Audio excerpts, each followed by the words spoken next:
ಕಾಂಗ್ರೆಸ್ನ ರ್ಯಾಲಿ ಅವರಿಗೆ ಬೇರೆ ದಿನ ಇಟ್ಕೋಬಹುದಾಗಿತ್ತು. ಆದ್ರೆ ನೋಡಿ, ಬಿಜೆಪಿ ಅವರ ಹತ್ರ ಏನು ಪಾಠ ಕಲಿಯೋದಿಲ್ಲ. ಅವರು ನಿಜವಾಗ್ಲೂ ವಿದ್ಯಾರ್ಥಿಗಳ ಪರವಾಗಿದ್ರೆ ಫಸ್ಟ್ ಕ್ಷಮೆ ಕೇಳಲಿ. 22 ಲಕ್ಷ ಜನರಿಗೆ ಮೋಸ ಮಾಡಿದ್ರಲ್ಲ, ಕಳೆದ 10 ವರ್ಷದಲ್ಲಿ 90 ಪೇಪರ್ ಲೀಕ್ ಆಗಿದೆ.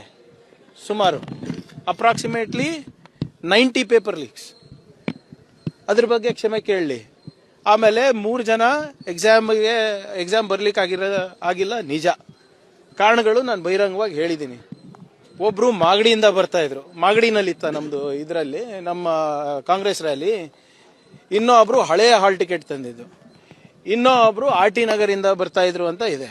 ಆಮೇಲೆ ನೀಟ್ ಬಹಳ ಸ್ಪೆಸಿಫಿಕ್ ಡೈರೆಕ್ಷನ್ಸ್ ಇದೆ ಅಲ್ಲ, 11 ಗಂಟೆ ಗೇಟ್ ತೆಗಿತಾರೆ, 1:30 ಒಳಗೆ ಇರಬೇಕು, 2.5 hours ಬಿಫೋರ್ ಇರಬೇಕು ಅಂತ ಹೇಳಿದ್ರು ಕೂಡ ಕೆಲವು ಬಯೋಮೆಟ್ರಿಕ್ ಕೂಡ ಹಾಕೋಬೇಕು ಅಂತ ಇದೆ. ಬಹಳ ಸ್ಪಷ್ಟವಾದಂತ ಸ್ಟ್ಯಾಂಡರ್ಡ್ ಆಪರೇಟಿಂಗ್ ಪ್ರೊಸೀಜರ್ಸ್ ಅನ್ನ ಕೊಟ್ಟಿದ್ದಾರೆ. 720 ಜನನೋ ಏನೋ RC ಕಾಲೇಜ್ನಲ್ಲಿ ಬರೆದಿದ್ದಾರೆ. ಅದರಲ್ಲಿ 140 ಜನ ಆಬ್ಸೆಂಟ್ ಇದ್ರು. ಅವರೆಲ್ಲ ಹೆಂಗ್ ಹೋದ್ರು? ಮತ್ತೆ ನೋಡಿ, ರಾಜಕೀಯ ಮಾಡಬೇಕು ಅಂದ್ರೆ ಸರಿಯಾಗಿ ಮಾಡಿ, ಲಾಜಿಕಲ್ ಆಗಿ ಮಾಡಿ.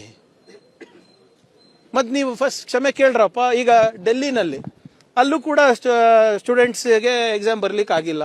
ಅದಕ್ಕೆ ಬಿಜೆಪಿ ಸರ್ಕಾರ ಕಾರಣನ? ಅಲ್ಲಿ ಮುಂಬೈನಲ್ಲೂ ಕೂಡ 4 ಜನ ಪರೇಲಲ್ಲಿ ಇರ್ಬೋದು, ದೊಂಬಿವಿಲಿನಲ್ಲಿ ಇರ್ಬೋದು, ಅಲ್ಲಿ ಬರ್ಲಿಕ್ಕೆ ಆಗಿಲ್ಲ. ಅಂದ್ರೆ ಮಹಾರಾಷ್ಟ್ರ ಗೌರ್ಮೆಂಟ್ ಅಲ್ವಾ ಕಾರಣ?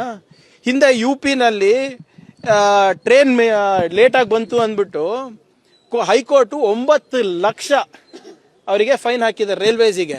ರಾಜೀನಾಮೆ ಕೊಡ್ತೀರಾ ನೀವು? ಅಶ್ವಿನಿ ವೈಷ್ಣವ್ದು ಧರ್ಮೇಂದ್ರ ಪ್ರಧಾನ್ ಅವ್ರ ಲೀಕ್ ಆದ ತಕ್ಷಣ ನೀವು ರಾಜೀನಾಮೆ ಕೊಡ್ತೀರಾ? ನೋಡಿ, ಇವರಿಗೆ ಸಾಮಾನ್ಯ ಪ್ರಜ್ಞೆ ಇದ್ರೆ ಮಾತಾಡಬಹುದು. ಇವ್ರೆ ಈ ಖಾಲಿ ಟ್ರಂಕ್ಗಳ ಜೊತೆ ಏನಂತ ಮಾತಾಡೋದು? ಲೋಕಸಭಾ MP ಈ ರೀತಿ ಅಲಿಗೇಷನ್ ಮಾಡ್ತಿರೋದು. ಪ್ರಧಾನ ಮಂತ್ರಿಗೆ ಸಾಮಾನ್ಯ ಪ್ರಜ್ಞೆ ಇಲ್ಲ ಅಂದ್ರೆ ಅಂತವ್ರೆ ಆರ್ಸ್ ಬರ್ತಾರೆ. ಬನ್ನಿ ಹೇಳ್ತಾರೆ ಕಾಂಗ್ರೆಸ್ನ ರ್ಯಾಲಿ ಅವರಿಗೆ ಬೇರೆ ದಿನ ಇಟ್ಕೋಬಹುದಾಗಿತ್ತು. ಆದ್ರೆ ನೋಡಿ, ಬಿಜೆಪಿ ಅವರ ಹತ್ರ ಏನು ಪಾಠ ಕಲಿಯೋದಿಲ್ಲ. ಅವರು ನಿಜವಾಗ್ಲೂ ವಿದ್ಯಾರ್ಥಿಗಳ ಪರವಾಗಿದ್ರೆ ಫಸ್ಟ್ ಕ್ಷಮೆ ಕೇಳಲಿ. 22 ಲಕ್ಷ ಜನರಿಗೆ ಮೋಸ ಮಾಡಿದ್ರಲ್ಲ, ಕಳೆದ 10 ವರ್ಷದಲ್ಲಿ 90 ಪೇಪರ್ ಲೀಕ್ ಆಗಿದೆ. ಸುಮಾರು ಅಪ್ರಾಕ್ಸಿಮೇಟ್ಲಿ 90 ಪೇಪರ್ ಲೀಕ್ಸ್.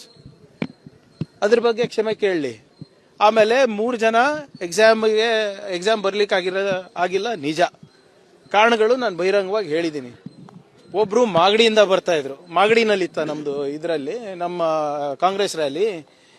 ಇನ್ನೊಬ್ರು ಹಳೆಯ ಹಾಲ್ ಟಿಕೆಟ್ ತಂದಿದ್ದು, ಇನ್ನೊಬ್ರು RT ನಗರಿಂದ ಬರ್ತಾ ಇದ್ರು ಅಂತ ಇದೆ.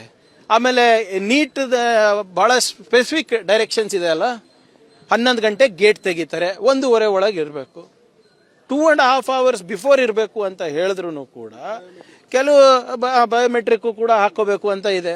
ಬಹಳ ಸ್ಪಷ್ಟವಾದಂತ ಸ್ಟ್ಯಾಂಡರ್ಡ್ ಆಪರೇಟಿಂಗ್ ಪ್ರೊಸೀಜರ್ಸ್ ಅನ್ನ ಕೊಟ್ಟಿದ್ದಾರೆ.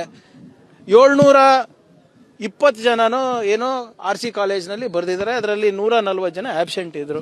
ಅವರೆಲ್ಲ ಹೆಂಗ್ ಹೋದ್ರು? ಮತ್ತೆ ನೋಡಿ, ರಾಜಕೀಯ ಮಾಡಬೇಕು ಅಂದ್ರೆ ಸರಿಯಾಗಿ ಮಾಡಿ, ಲಾಜಿಕಲ್ ಆಗಿ ಮಾಡಿ. ಮತ್ ನೀವು ಫಸ್ಟ್ ಕ್ಷಮೆ ಕೇಳ್ರಪ್ಪ. ಈಗ ಡೆಲ್ಲಿನಲ್ಲಿ ಅಲ್ಲೂ ಕೂಡ ಸ್ಟೂಡೆಂಟ್ಸ್ಗೆ ಎಕ್ಸಾಮ್ ಬರ್ಲಿಕ್ಕೆ ಆಗಿಲ್ಲ. ಅದಕ್ಕೆ ಬಿಜೆಪಿ ಸರ್ಕಾರ ಕಾರಣನ? ಅಲ್ಲಿ ಮುಂಬೈನಲ್ಲೂ ಕೂಡ 4 ಜನ ಪರೇಲಲ್ಲಿ ಇರ್ಬೋದು, ದೊಂಬಿವಿಲಿನಲ್ಲಿ ಇರ್ಬೋದು, ಅಲ್ಲಿ ಬರ್ಲಿಕ್ಕೆ ಆಗಿಲ್ಲ. ಅಂದ್ರೆ ಮಹಾರಾಷ್ಟ್ರ ಗೌರ್ಮೆಂಟ್ ಅಲ್ವಾ ಕಾರಣ? ಹಿಂದೆ UP ನಲ್ಲಿ ಟ್ರೈನ್ ಲೇಟ್ ಆಗಿ ಬಂತು ಅಂದ್ಬಿಟ್ಟು ಹೈಕೋರ್ಟ್ 9 ಲಕ್ಷ ಅವರಿಗೆ ಫೈನ್ ಹಾಕಿದ್ದಾರೆ ರೈಲ್ವೇಸಿಗೆ. ರಾಜೀನಾಮೆ ಕೊಡ್ತೀರಾ ನೀವು? ಅಶ್ವಿನಿ ವೈಷ್ಣವ್ದು ಧರ್ಮೇಂದ್ರ ಪ್ರಧಾನ್ ಅವ್ರ ಲೀಕ್ ಆದ ತಕ್ಷಣ ನೀವು ರಾಜೀನಾಮೆ ಕೊಡ್ತೀರಾ? ನೋಡಿ, ಇವರಿಗೆ ಸಾಮಾನ್ಯ ಪ್ರಜ್ಞೆ ಇದ್ರೆ ಮಾತಾಡಬಹುದು. ಇವ್ರೆ ಈ ಖಾಲಿ ಟ್ರಂಕ್ಗಳ ಜೊತೆ ಏನಂತ ಮಾತಾಡೋದು? ಲೋಕಸಭಾ MP ಈ ರೀತಿ ಅಲಿಗೇಷನ್ ಮಾಡ್ತಿರೋದು. ಪ್ರಧಾನ ಮಂತ್ರಿಗೆ ಸಾಮಾನ್ಯ ಪ್ರಜ್ಞೆ ಇಲ್ಲ ಅಂದ್ರೆ ಅಂತವ್ರೆ ಆರ್ಸ್ ಬರ್ತಾರೆ. ಬನ್ನಿ.